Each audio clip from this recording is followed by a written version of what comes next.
जय श्री ओम नमः सिद्धेभ्य ओम नमः सिद्धेभ्य ओम नमः सिद्धेभ्य।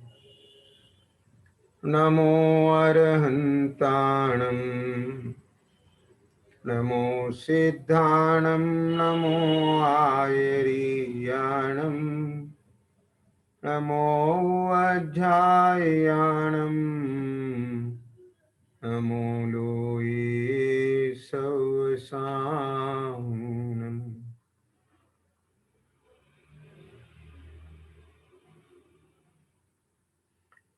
तीन भुवन में सार वीतराग विज्ञानता शिव स्वरूप शिवकार नमः त्रियोग समारिके।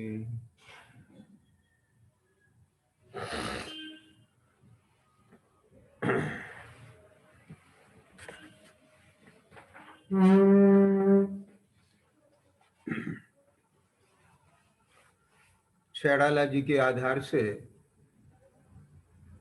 अपनी स्वाध्याय की श्रृंखला चल रही है और इस संदर्भ में अभी जो अपनी चर्चा चल रही थी वह जीव के तीन भेदों की चल रही थी, है ना। क्योंकि जीवादि सात तत्वों का स्वरूप जानने पर ही उसमें हे और उपादेय हमको नक्की करना पड़ेगा ना, स्वपर का विभाग करना पड़ेगा ना, तभी तो हम परद्रव्यों से भिन्न आपको पहचान पाएंगे ना। और जब तक पर से भिन्न अपने को नहीं जानेंगे पहचानेंगे तो अपने में रुचि कैसे लाएंगे।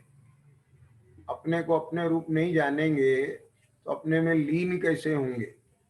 और जब तक अपने स्वरूप का ज्ञान श्रद्धान पूर्वक अपने में मगनता लीनता नहीं होगी तो वहां पर सम्यक दर्शन ज्ञानचारी जो निश्चय स्वरूप है मोक्ष मार्ग का वो प्रारंभ नहीं होगा। वो प्रारंभ नहीं होगा तो मोक्ष की प्राप्ति नहीं होगी, और मोक्ष की प्राप्ति नहीं होगी तो जीव को जो हित रूप निराकुलता रूप सुख है वो प्रकट नहीं होगा। तो इसलिए यहाँ पर जीवादि सात तत्वों का वर्णन चल रहा है। तो उसमें जीव के तीन भेद किए थे, है ना। तो उसमें क्या भेद किए थे कि एक बहिरात्मा होता है, एक अंतरात्मा होता है और एक परमात्मा होता है। यानी जितने भी जीव हैं उन्हें सबको तीन अलग अलग स्तर दे दिए, नाम दे दिए कि एक बहिरात्मा जीव है, आत्मा है, और एक परमात्मा है। और बहिरात्मा से जो जीव बहिरात्मपना छोड़कर परमात्मा के मार्ग पर अग्रसर होते हैं वे अंतरात्मा है। तो कल ये भी चर्चा आई थी, बहिरात्म को हे जान, है ना। ख्याल में आया कि जो बहिरात्म दशा है उसको हे जानो। हे जानो माने छोड़ने लायक जानो। ख्याल में आया ना। तजी छोड़ो, बहिरात्मा हे जान तजी अंतरात्म हुजे, कि अंतरात्मा होना चाहिए। और परमात्म को ध्याय निरंतर जो निज आनंद हुजे। तो इस प्रकार से जीव कहाँ कहाँ किस रूप में पाए जाते हैं। वैसे तो बहुत वर्णन है जीवों के भेद का, संसारी, मुक्त, गुण स्थान से, मार्गणा से, इंद्रियों से, एक इंद्रिय जीव, दो इंद्रिय जीव, ऐसे बहुत वर्णन है। लेकिन यहाँ पर अब प्रयोजन भूत की बात चल रही है ना, तो उस प्रयोजन भूत के वजह से बहिरात्मा, अंतरात्मा और परमात्मा, ये तीन भेद रखे हैं। ख्याल में आ गया। और वैसे भी जीवादि सात तत्व का निर्णय करना है ना, क्या क्या। तो अब यहाँ पर देखा जाए कि परमात्मा तो पूर्ण रूप से मोक्ष तत्व में आ गए, ख्याल में आ गया ना। तो जीव की विशेष पर्याय हैं ये, आश्रव, बंध, संबर, निर्जरा और मोक्ष। ये क्या है? ये जीव की ही विशेष पर्याय है, ख्याल में आ गया। जीव अजीव ये दो मुख्य भेद हैं और 5 इसके विशेष हैं, ख्याल में आ गया ना। तो परमात्मा किस में चले गए? मोक्ष में चले गए। बहिरात्मा किस में आ गए? कि आश्रव बंध में आ गए। और अंतरात्मा किस में आ गए? तो अंतरात्मा में जो ये आश्रव, बंध, संबर और निर्जरा, ये सब मिली हुई अवस्था शुद्धा शुद्ध चलती है ना उनकी।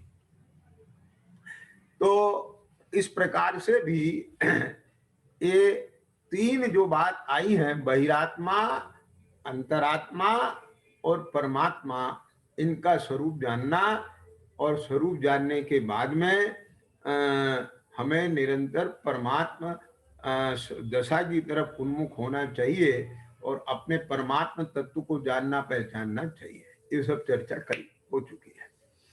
अब इसमें 7वें छंद की तरफ अपन बढ़ते हैं। चेतनता बिन सो अजीव है, पंच भेदता के हैं, उद्गल पंच बरन रस गंध दो, फरस वसु जाके है, जिय पुद्गल को चलन सहाई, धर्म द्रव अनरूपी, तिष्ठत होए अधर्म सहाई, जिन बिन मूर्ति निरूपी, चेतनता बिन सो अजीव है। अब देखो कि जिसमें चेतना नहीं है, जो चेतता नहीं है, जो चेतक नहीं है, जिसमें संवेदनशीलता नहीं है, ख्याल में आया ना, वो सब अजीब है।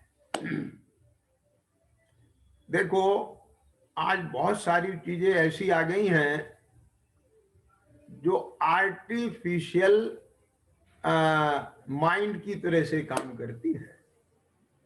इंटेलिजेंस, आर्टिफिशियल इंटेलिजेंस कहते हैं उसको, आप समझिए ना। एक ऐसी ऐसी डिवाइस आ गई हैं, आप उनसे बात करो तो वो जवाब देती हैं। आप उसे जो भी सवाल पूछोगे उसका जवाब देंगे। तो वो क्या है, उसे कैसे पता चल जाता है ये क्या कहना चाहते हैं, है ना। तो ये जो आर्टिफिशियल इंटेलिजेंस है, तो ये सुनता है ना, आपकी आप जो बोलते हो वो सुनता भी है, और फिर सर्चिंग भी होती है उसमें, और फिर उसका आंसर भी देता, उत्तर भी देता है। समझ में आया कि नहीं आया? और जिस चीज का उसको पता नहीं है वो ये भी कह देता है, क्षमा करें इसका मुझे ज्ञान नहीं है। क्या समझ में आता है? ऐसे आप भी बोलते कि नहीं बोलते? जो आपको सबको पता होता है तो उसका जवाब दे देते हो, और जब नहीं पता होता है तो आप कह देते हो हम ये नहीं जानते। तो इतना काम तो वो डिवाइस कर रही है। क्या क्या वो बोलती भी है और सुनती भी है, और जवाब भी देती है। तो इसलिए अजीब का लक्षण ये नहीं बांधा कि जो सुनता नहीं है, बोलता नहीं है, वो अजीब है, और जो सुनता है, बोलता है, वो जीव है। नहीं बात है। आप देखना क्या कहा है? क्या?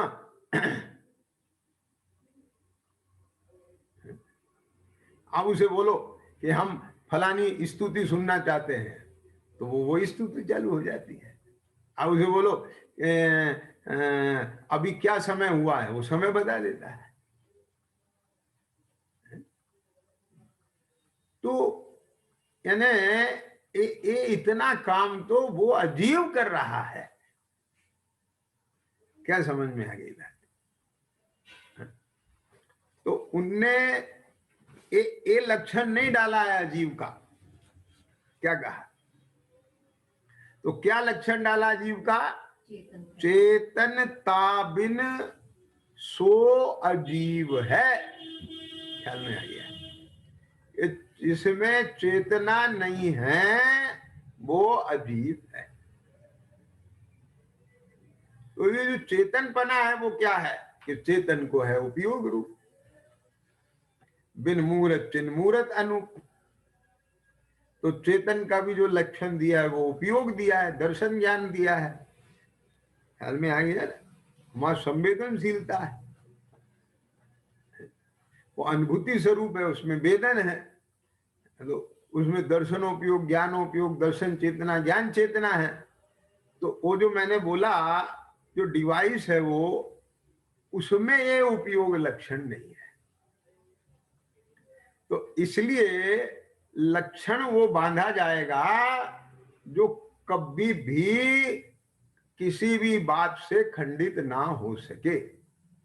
वो वस्तु है, उसका धर्म है, सत्व है वो। तो यहां पर अजीव का लक्षण क्या कहा? कि चेतनता बिन सो अजीव है। पंच भेद ताके हैं, उसके 5 भेद हैं। कौन कौन से? उद्गल, धर्म, अधर्म, आकाश और काल। ख्याल में आ गया ना? ऐसे 5 भेद हैं।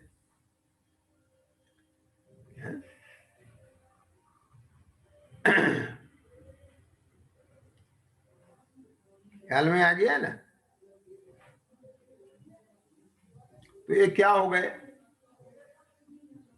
इस जगत में कितने द्रव्य होते हैं?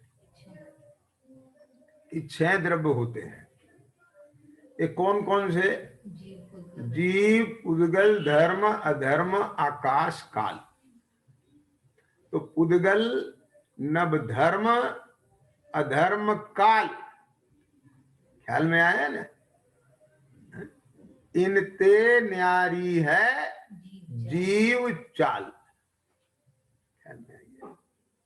यानी जो इनकी चाल है, चाल कहते हैं स्वरूप है, उनसे भिन्न वो जीव का स्वरूप है।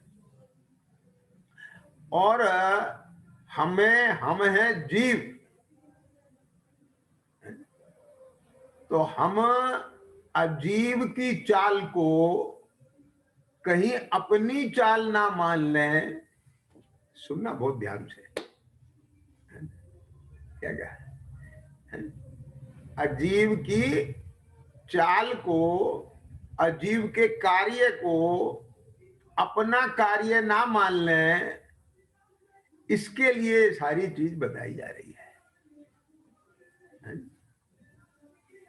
देखो, लौकिक में भी यदि कोई व्यक्ति दूसरे के काम में उलझता है, दूसरे के काम में अपना दिमाग लगाता है, तो नियम से उसका काम बिगड़ता है।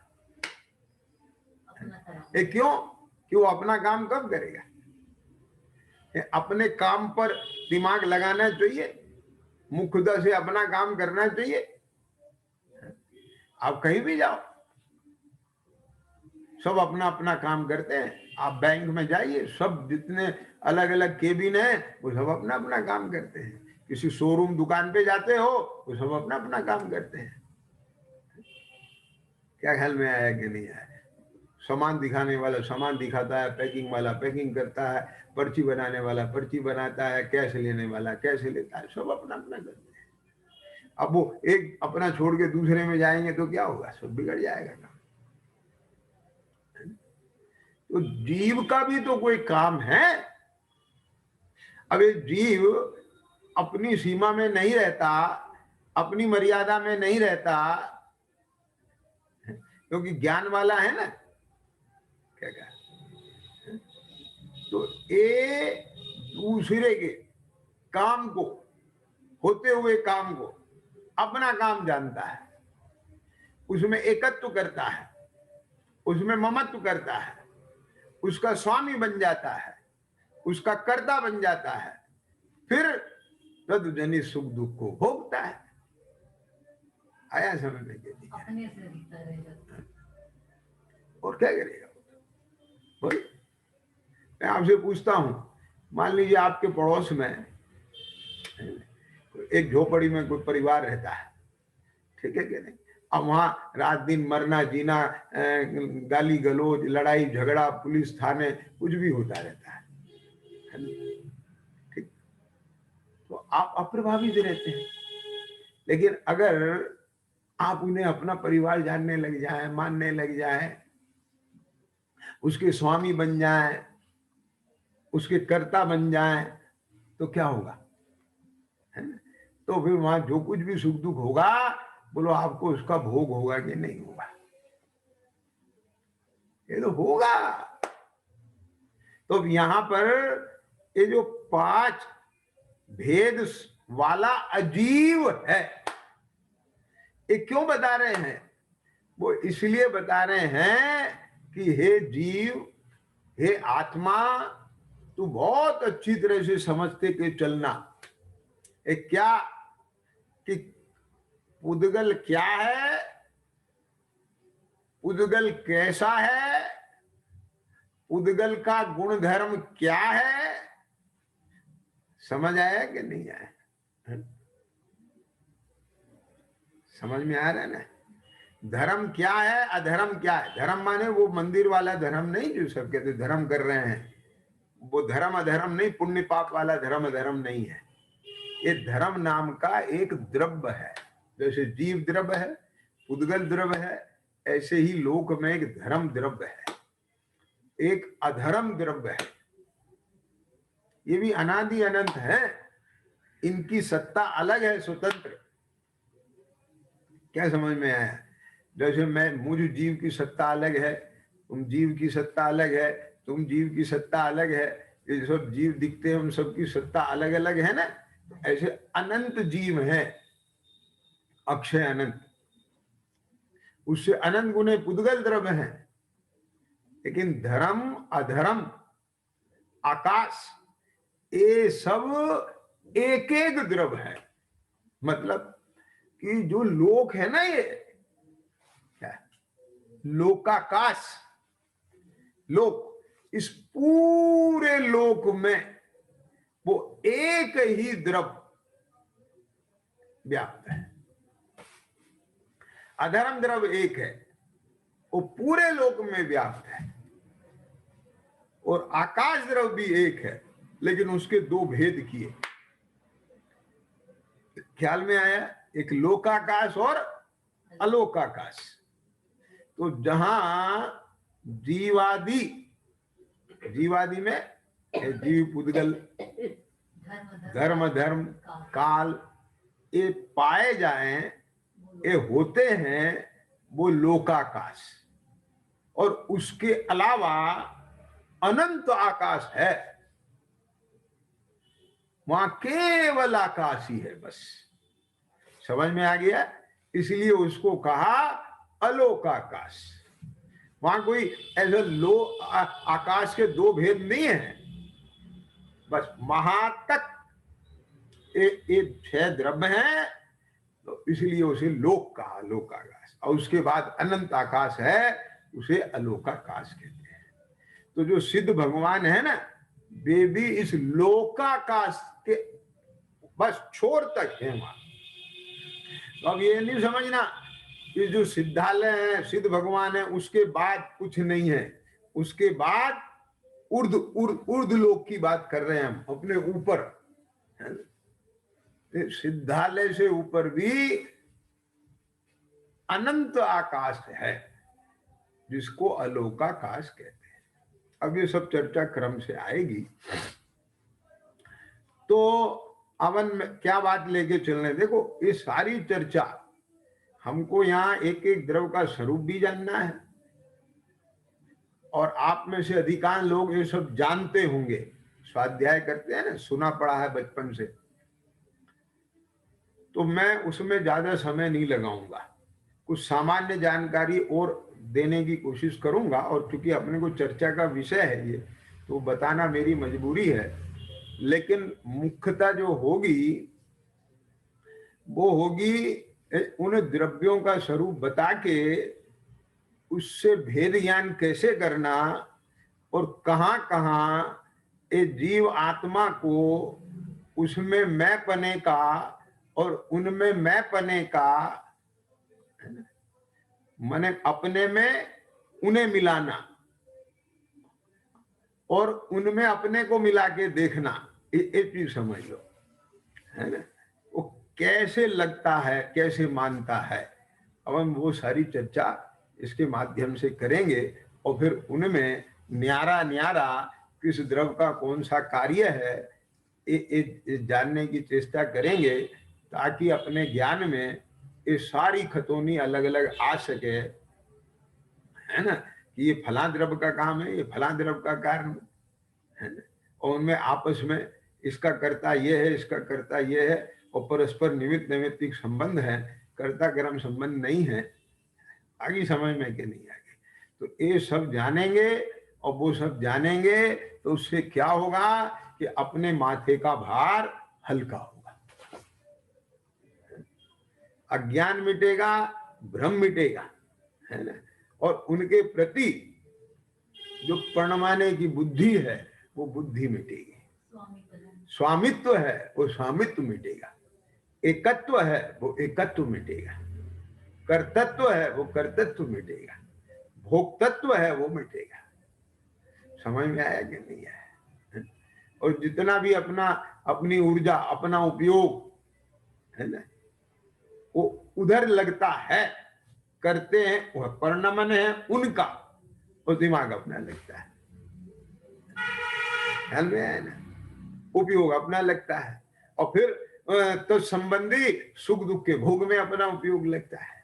और फिर उसमें इष्टादिष्ट विकल्प होते हैं, और फिर विकल्प में क्रोध आदि कषाय होती है, और फिर उनका भोग होता है, और फिर संभ्रम समारंभ भी होता है, और फिर पाप कार्यों में लगता है। ये सारा संसार खड़ा होता है ना। देखो देखो ना क्या क्या चीज निकल के आ रही है इससे। तो अब बोलो, तो इन्हें संक्षेप से इसका अन्वयार्थ करके आगे बढ़े कि ये जो अभी आया है ना शब्दों में, तो इसको अपन मंथन करके और इसमें से इस प्रकार से अपना प्रयोजन निकाल के चले। ख्याल में आया ना। तो बोलो क्या करें, आगे बढ़े संक्षेप में, ये सब करके चले, क्या करना चाहते हैं बताओ।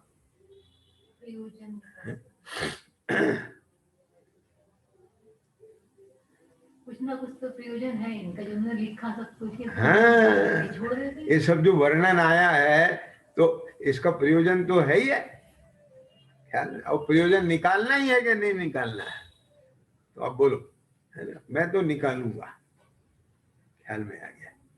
अब भले ही 10 लोगों में से 2 लोग 3 लोग सुनना चाहते हो, बाकी नहीं सुनना चाहते हो, तो इसलिए मैं मेजोरिटी और माइनॉरिटी को काउंट नहीं करूंगा। मैं तो हित की बात करूंगा और किसी के लिए नहीं करूंगा, मैं तो अपने लक्ष्य से करूंगा। मुझे आनंद आता है, जितना जितना मंथन होता है, जितना जितना विश्लेषण होता है, मुझे अपने अपने में आनंद आता है, मुझे अपना अच्छा लगता है। सामान्य से विशेष बलवान है, ख्याल में आया ना। तो देखो क्या कहते हैं यहाँ पर, चेतनता बिन सो अजीव है, पंच भेदता के हैं। उसमें पहला भेद उद्गल पंच बरन रस गंध दो फरस वसु जाके हैं। अब इसमें स्पर्श रस गंध वर्ण की चर्चा आ गई है ना। क्या है ना, बरन रस, वर्ण और रस, उनको एक साथ ले लिया कॉमन, क्योंकि दोनों के 5-5 भेद हैं, है ना, और गंध के 2 भेद हैं, तो इसलिए उसमें लिख दिया गंध 2, है ना, पंच बरन रस। अब यही तो कवियों की बात होती है, शॉर्ट एंड स्वीट, एक कम से कम शब्दों को बांध के उन्हें छंद बनाना है ना। 2 गंध और फरस वसु, वसु माने 8 प्रकार का स्पर्श जाके है। तो पुद्गल किसे कहते हैं, आगे समझ में कि नहीं आ गई। अब थोड़ा सा मैं इसमें जो सामान्य रूप से आपने चर्चा सुनी है ना, क्या पुद्गल किसे कहते हैं, इसमें स्पर्श रस गंध वर्ण पाया जाए उसे पुद्गल कहते हैं। ख्याल में आ गया कि नहीं आया? तो अब ठीक है, स्पर्श रस गंध वर्ण क्या है? हल्का भारी, रूखा चिकना, ठंडा गरम, है ना, कड़ा नरम, ये 8 प्रकार का पुद्गल होता है। रस ये 5 प्रकार का होता है, खट्टा मीठा कड़वा, है ना, चरपड़ा और कसायला। और गंध 2 प्रकार की होती है, सुगंध दुर्गंध। वर्ण 5 प्रकार का होता है, हरा पीला लाल सफेद काला। ख्याल में आ गया ना। तो ऐसे ये 4 जो स्पर्श रस गंध वर्ण हैं उनके प्रभेद हैं। लेकिन शास्त्रों में पुद्गल को ऐसे डिफाइन किया है, यानी पुद्गल पूरण और गलन। ख्याल में आ गया ना, क्या कहा, पूरण और गलन जिसमें पाया जाए, क्या कहा। अब मैं ये पुद्गल का थोड़ा सा स्वरूप पंचास्ती का संग्रह ग्रंथ के आधार से लूंगा, तो आपको अच्छा लगेगा। मेरे पास ग्रंथ विराजमान है, तो मैं थोड़ा सा वहां के आधार से चर्चा करूंगा अभी। तो देखो क्या कहते हैं, इसमें ये बात आई है,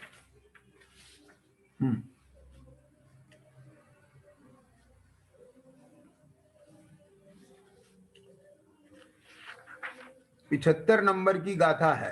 74 नंबर की गाथा में, ख्याल में आया ना, 74 नंबर की गाथा से पंचास्ती का संग्रह ग्रंथ में पुद्गल के स्वरूप की चर्चा प्रारंभ की है। तो क्या कहते हैं यहां पर 74 नंबर की गाथा में, पुद्गल काय के 4 भेद जानना, स्कंद, स्कंद देश, स्कंद प्रदेश और परमाणु। तो ये पुद्गल द्रव के भेद किए। फिर तो यानी ये स्पर्श रस गंध वर्ण क्या है, एक तो गुण है। ख्याल में आ गया, समझ में आ गया। तो अभी ये जो 4 भेद किए हैं उसकी भी चर्चा करेंगे अभी हम। लेकिन इधर 76 नंबर की गाथा में क्या कहते हैं, बादर और सूक्ष्म रूप से परिणत स्कंधों को पुद्गल ऐसा व्यवहार है, वे 6 प्रकार के हैं जिनसे 3 लोक निष्पन्न है। तो टीकाकार ने इसमें जो टीका की है, तो वहां ये बात कही कि जिनमें सट स्थान पतित वृद्धि हानि होती है, ऐसे स्पर्श रस गंध वर्ण रूप गुण विशेषों के कारण ख्याल में आया ना? तो स्पर्श रस गंध वर्ण इन गुणों का धारी कौन होता है? परमाणु। पूर्ण गलन धर्म वाले होने से पुद्गल, जुड़ना एक सामान्य रूप में कह देते हैं, जुड़ना और बिछुड़ना। समझ में आया ना? और देखो आगे भी छड़ाला में आपको एक पंक्ति सुनने के लिए मिलती है, ये पुद्गल पर्याय उपज बिन से थिर जाए। ये जो स्कंद रूप पुद्गल पर्याय आपको दिखाई देती है ना, तो ये सब पूर्ण गलन स्वभाव वाली है, बिछुड़ती रहती है और जुड़ती रहती है, जुड़ती रहती है बिछुड़ती रहती है, जुड़ती रहती है बिछुड़ती रहती है, पूर्ण गलन धर्म वाले होते हैं, है ना? तो स्कंद व्यक्ति के आविर्भाव और तिरोभाव की अपेक्षा से भी, है ना? अब ये स्कंद व्यक्ति क्या है? स्कंद पर्याय है ना? तो अब उसमें परमाणुओं का जुड़ना बिछुड़ना होता रहता है। तो आविर्भाव, तो कुछ जुड़े आविर्भाव पूर्ण पना हुआ, और बिछड़े तिरोभाव गलन हो गया। परमाणु निश्चय से पुद्गल है। स्कंद तो अनेक पुद्गल में एक पर्याय पने के कारण स्कंद, है ना, दो या दो से अधिक परमाणुओं के बंध को स्कंद कहते हैं। तो स्कंद तो अनेक पुद्गल में एक पर्याय पने के कारण, है ना? स्कंद क्या है? अनेक परमाणुओं की पर्याय, और वहां उसमें क्या है? ये परमाणु है, तो वो परमाणुओं से अनन्य है, और परमाणु पुद्गल है, तो इसलिए स्कंद को भी व्यवहार से पुद्गल कहते हैं। ख्याल में आ गया क्या नहीं? तो अब क्या कहते हैं यहाँ पर? स्कंद को क्यों कहते हैं? हैं? क्यों कहते हैं स्कंद को व्यवहार से पुद्गल? वो परमाणुओं का समूह है और परमाणुओं से अनन्य है, तो इसलिए वो भी पुद्गल है। उसमें कोई दूसरी चीज नहीं है ना, कोई जीव नहीं मिला हुआ है उसमें, पुद्गल की पर्याय। हाँ।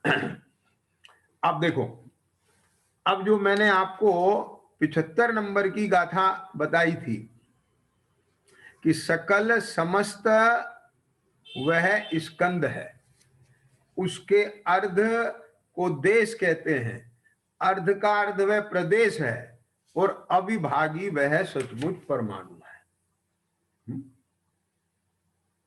तो अब यहां क्या कहते हैं? देखो, अनंतानंत परमाणुओं से निर्मित होने पर भी जो एक हो वह स्कंद नाम की पर्याय है, और उस स्कंद पर्याय की आदि को स्कंद देश नामक पर्याय कहते हैं, और उसके आदि की आदि को स्कंद प्रदेश नाम की पर्याय कहते हैं। और कहां तक? द्विअणुक स्कंद पर्यंत अनंत स्कंद प्रदेश रूप पर्याय होती है। हाल में आ गया ना? निर्विभाग जो एक प्रदेश वाला स्कंद का अंतिम अंश है वह परमाणु है, बस वो परमाणु है। आया समझ में? दो परमाणुओं के संघात से मिलने से एक द्विअणुक स्कंद रूप पर्याय होती है। इस प्रकार संघात के कारण, माने मिलने के कारण, द्विअणुक स्कंद की भांति त्रिअणुक स्कंद, चतुर्णुक स्कंद इत्यादि अनंत स्कंद रूप पर्याय होती हैं। ख्याल में आए? तो इस तरह से ये परमाणुओं से मिलकर के ये स्कंद रूप पर्याय की रचना होती है। तो इसमें पुद्गल के भेदों में टीकाकार श्री जयसेनाचार्य देव ने जो वर्णन किया वो उसका तात्पर्य क्या है कि जैसे मान लो एक घटपटादी रूप एक उद्गल परमाणुओं का पिंड है। समझ में आ गया? तो जो विवक्षित संपूर्ण वस्तु, कोई भी वस्तु है, घट है, तो वो क्या है? स्कंद संज्ञा है उसको। अब उसके जो भेद करेंगे वे पुद्गल विकल्प होते हैं, जो अभी हमने पढ़ा था। स्कंद देश, स्कंद प्रदेश, समझ में आया ना? और परमाणु। तो अब उसका यहां पर मैं दृष्टांत देके बताता हूं। मान लो कि 16 परमाणुओं से निर्मित एक पुद्गल पिंड है। जैसे वो घट है, वो मान लो, उदाहरण लिया है, आप 16 की जगह कुछ 32 ले सकते हो, वो कुछ भी मानने के लिए, यहां समझाने के लिए। तो जो 16 परमाणुओं का पूर्ण पिंड है उसको कहते हैं स्कंद। उससे आधा 8 परमाणुओं वाला अर्धभाग, उसका टुकड़ा, वो क्या कहलाएगा? वह देश कहलाएगा। ख्याल में आ गया ना? स्कंद देश। अब सुनना, 4 परमाणुओं वाला क्या कहलाएगा? है ना? 4 परमाणुओं वाला जो उसका आधा, वो क्या कहलाएगा? प्रदेश। ठीक है? तो अब इसमें ध्यान देना कि जो 16 परमाणु वाला पिंड स्कंद है, तो उसके 16 से नीचे 15, 14, 13, 12, 11, 10 और 9 परमाणुओं तक का जो टुकड़ा है वो क्या कहलाएगा? स्कंद ही कहलाएगा। 8 परमाणु होते ही क्या कहलाएगा? स्कंद देश। इसी तरह से 7, 6, 5 तक क्या कहलाएगा? स्कंद देश। और 4 परमाणु होते ही क्या कहलाएगा? स्कंद प्रदेश। 4 वाला तो स्कंद प्रदेश है ही, 3 और 2 तब तक क्या कहलाएगा? प्रदेश। और एक जो रह जाएगा वो परमाणु। आगे समझ में नहीं। तो ये इस प्रकार से उसके जो भेद किए, तो उस अपेक्षा से स्कंद, स्कंद देश, स्कंद प्रदेश और परमाणु। अब आगे समझ में। तो जो ये स्कंद है, स्कंदों में उद्गल का जो व्यवहार किया जाता है, अभी बोला था ना, क्या कहा कि वास्तव में तो क्या है? वो परमाणु स्पर्श रस गंध वर्ण रूप है। तो उस, क्योंकि स्कंद में भी परमाणुओं का मिला हुआ है ना, परमाणु मिले हुए हैं ना, तो परमाणुओं से अनन्य है वो स्कंद। समझ में आ गया क्या नहीं? तो उसे भी उद्गल संज्ञा है। तो उसके लिए यहाँ 76वीं नंबर गाथा में ये चर्चा की है। अब ये मैं चर्चा आपको बताता हूं। बादर और सूक्ष्म रूप से परिणत स्कंधों को उद्गल ऐसा व्यवहार है। समझ आ रहा है ना? कठिन तो नहीं लग रहा भैया? हैं?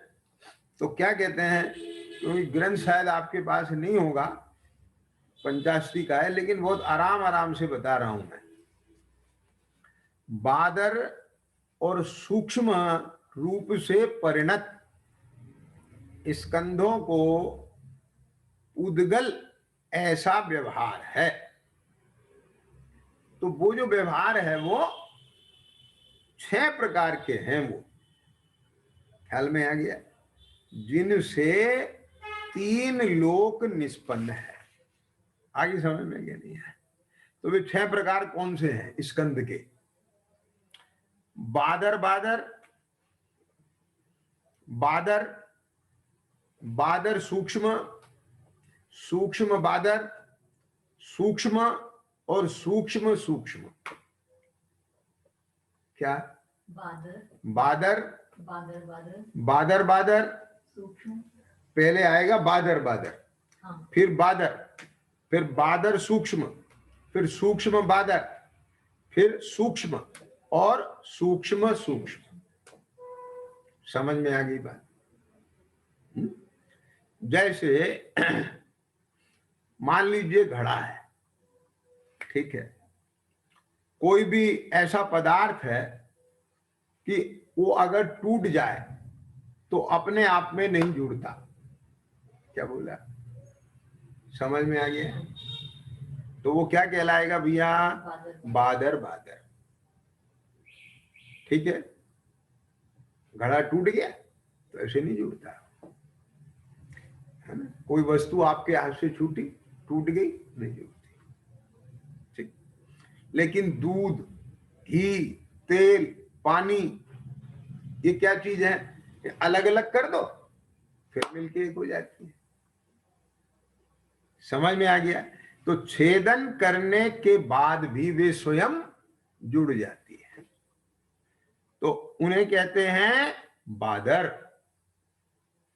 जो जुड़ जाती हैं, हाँ, वे बादर। वे बादर। और जो नहीं जुड़ती वे सूक्ष्म। वो बादर बादर।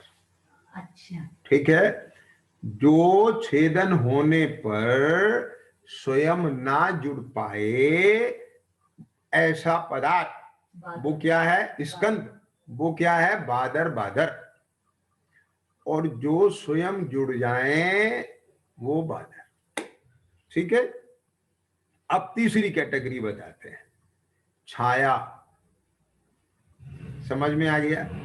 अंधेरा, चांदना, धूप। आगे समझ में क्या कहा? स्थूल रूप से दिखाई देती है ना, क्या बोला? लेकिन उनका छेदन भेदन नहीं होता। क्या कहा? हाँ? कोई परछाई है, आप उसका छेदन भेदन करो, नहीं होता। प्रकाश, चांदनी का छेदन भेदन करो, नहीं होता।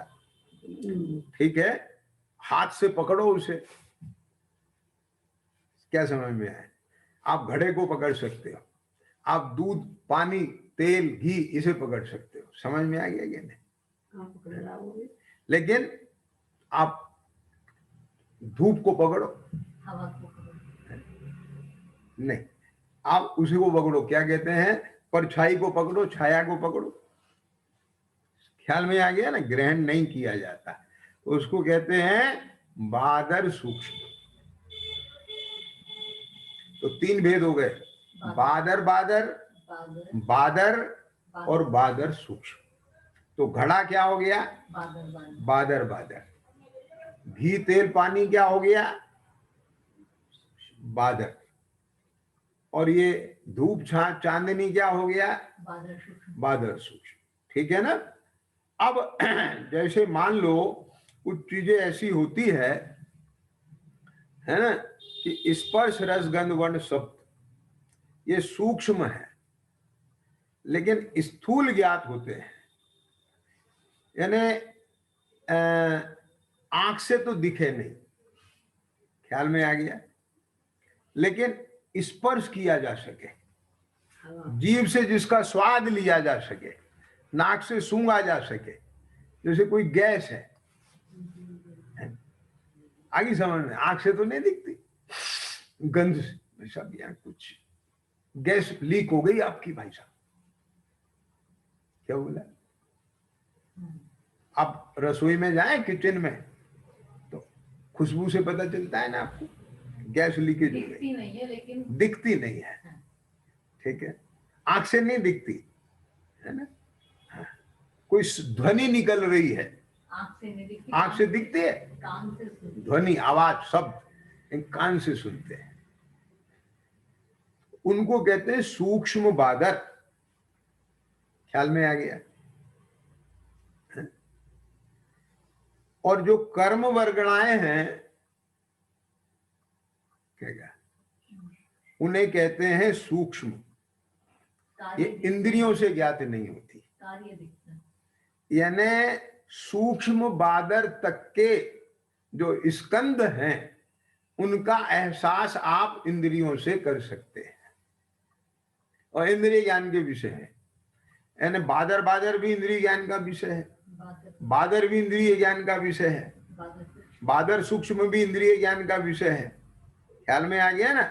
और सूक्ष्म बादर भी इंद्रिय ज्ञान का विषय है। सूक्ष्म बादर में क्या लिया था? सूक्ष्म बादर में लिया था गैस, ध्वनि, कान का। जीभ से भी मान लो कोई चीज ऐसी है, आप नमक के उस पे जाए, ठीक है, नमक की हवा चल रही है, तो आप कहते हैं ना यहाँ तो भैया शायद खारा खारा मुंह हो गया, आंख से नहीं दिख रही है, हवा आंख से नहीं दिख रही है, लेकिन स्पर्शन से पता चल रही है। आगे समझ में आए? तो ऐसे परमाणु का स्कंध जो चक्षु इंद्रिय का विषय तो नहीं है, लेकिन अन्य इंद्रियों का विषय है, तो उसको सूक्ष्म बादर में लेंगे। तो जो स्वयं ना जुड़ सके, ख्याल में आ गया, छेदन होने के बाद उनको कहते हैं बादर बादर, लेकिन छेदन होने के बाद जो जुड़ सके उन्हें कहते हैं बादर। ख्याल में आ गया क्या नहीं? और कुछ ऐसी चीज है, स्थूल है, लेकिन उनका छेदन वेदन नहीं होता, तो उन्हें किस में लेंगे? बादर सूक्ष्म में। जैसे चांदनी, छाया, अंधेरा, है ना, प्रकाश, ये सारी चीजें। और चौथा कौन सा है? हाँ, कि जो आंख से तो ना दिखे और अन्य इंद्रियों से ग्रहण किया जा सके, तो उसमें ध्वनि हो गया, है ना। इस जीव से दिख, मैंने बताया ना वो किस प्रकार की कोई चीज है, खुशबू से, कान से और आंख से नहीं दिखता है, ठीक हो गया, तो उसे सूक्ष्म बादर में। और जो कर्म वर्गणाएं हैं वे किसी इंद्रिय का विषय नहीं है। आप बोलो ना, जब कर्मों का आश्रय होता है अपने को ना तो छूते पता चलता है कि कर्म आ रहे हैं, ना खुशबू आती है उनकी, ना कोई कान में आवाज आती है। तो जितनी भी कर्म वर्गणाएं हैं वे सब क्या है? वे सब सूक्ष्म है, ठीक है, लेकिन है तो वे भी स्कंद ना, तो उन्हें सूक्ष्म में लेंगे। और कर्म वर्गणाओं से जो नीचे का, ख्याल में आ गया ना, द्विअणुक स्कंद तक के जो अत्यंत सूक्ष्म है वे सब सूक्ष्म सूक्ष्म स्कंद है। ख्याल में आ गया? यानी कर्म वर्गणाओं से अगली कैटेगरी, और कहां तक? द्विअणुक स्कंद तक, और फिर तो परमाणु है ही। समझ में आ गई बात? तो जो सूक्ष्म में क्या लिया आपने कर्म वर्गणाओं के बाद? कर्म वर्गणा किसमें आएंगी? सूक्ष्म, सूक्ष्म में। और कर्म वर्गणाओं से नीचे की सूक्ष्मता, उसका उदाहरण। हाँ, और द्विअणुक तक। ख्याल में आ गया ना? जो ऐसे सूक्ष्म स्कंद हैं वो किस में आएंगे? सूक्ष्म सूक्ष्म में आएंगे। तो जितने भी ये स्कंद के भेद हैं 6, इसके बाद जो अंतिम भाग है किसका? उद्गल का। वो एक अणु, वो परमाणु कहलाता है।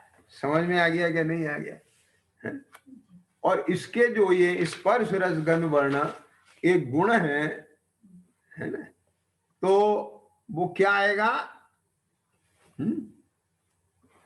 वो क्या आएगा कि वे इसके गुण हैं। कौन कौन से? स्पर्श, रस, गंध और वर्ण। इन्हें कैसे कहेंगे? स्पर्श रस गंध वर्ण को कैसे कहेंगे? कि जैसे सुनना भैया, जिसे छू कर जाना जाए, वे सब क्या है? वो सब स्पर्श गुण की पर्याय है। जिन्हें देख के जाना जाए वे सब वर्ण गुण की पर्याय है। जिन्हें चक्के देखा जाए, जाना जाए, वे सब रस गुण की पर्याय है। जिन्हें सूंघ कर जाना जाए वे सब गंध गुण की पर्याय है। ख्याल में आ गया? तो ऐसे ये स्पर्श रस गंध वर्ण गुण हैं, और स्पर्श गुण की 8 पर्याय हैं, रस गुण की 5 हैं, वर्ण गुण की 5 हैं, गंध गुण की 2। ख्याल में आ गया? तो थोड़ा ये हमने आगम से जो पुद्गल का स्वरूप है, पुद्गल के गुण हैं, और उनका जो स्कंद है, स्वरूप है, स्कंद के भेद हैं, और उन सब की जो चर्चा है वो थोड़ा सा ली है, वो सब जानकारी में आपके आ गया है। और इसका जो कैसे इसमें से अपना प्रयोजन साधना है और कैसे कैसे इसमें मान्यता रहती है, वो थोड़ा सा प्रयास अपन कल करेंगे। आज इतना ही रखते हैं। ख्याल में आया? ओम नमः सिद्धि। सहजानंदी शुद्ध स्वरूप अविनाशी मैं आत्म स्वरूप सहजा